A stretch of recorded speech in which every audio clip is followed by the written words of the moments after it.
আসসালামু আলাইকুম। আজকের ইসলামিক ঘটনাটি সম্পূর্ণ শুনে যাবেন। ভিডিওতে একটি লাইক করে দেবেন ইনশাআল্লাহ।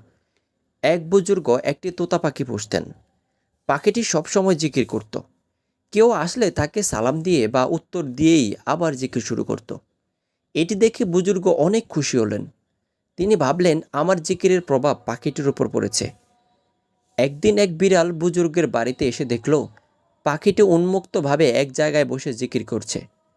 বিড়াল লোভ সামলাতে না পেরে পাখিটি ধরার জন্য প্রস্তুতি নিল। বুজুর্গ যখন একটু ভিতরে গেলেন অমনি খপ করে ধরে ফেলল। আর পাখিটির জিকির বন্ধ করে ক্যা ক্যা করে ডাকতে লাগলো। বুজুর্গ আওয়াজ শুনে দৌড়ে এসে দেখেন পাখিটি বিড়ালের মুখে মৃতপ্রায়। কিছুক্ষণ পর পাখিটি মারাও গেল। এদিকে বুজুর্গ কাঁদতে লাগলেন। তার কান্না যেন শেষ হয় না। তিনি কাঁদতেই থাকলেন।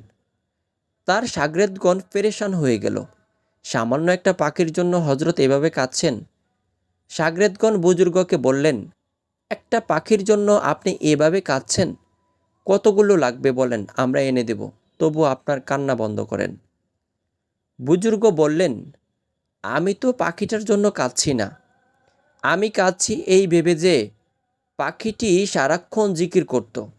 সেটি যখন বিপদে পড়ল তখন জিকির করতে ভুলে গেল। তার দিলের ভিতর যা ছিল তাই বের হয়ে এলো। আমি যদি আমার অন্তরে লা ইলাহা ইল্লাল্লাহর বিশ্বাস বদ্ধমূল করতে না পারি, মৃত্যুর সময় সেই কঠিন মুহূর্তে তো আমারও লা ইলাহা ইল্লাল্লাহ মুখ থেকে বের হবে না। আমি এই ভেবে কাঁদছি। আল্লাহ আমাদেরকে মৃত্যু পর্যন্ত তার একত্ববাদের উপর বিশ্বাস রাখার এবং মৃত্যুর সময় কালেমা নসিবের তৌফিক দান করেন। আমিন।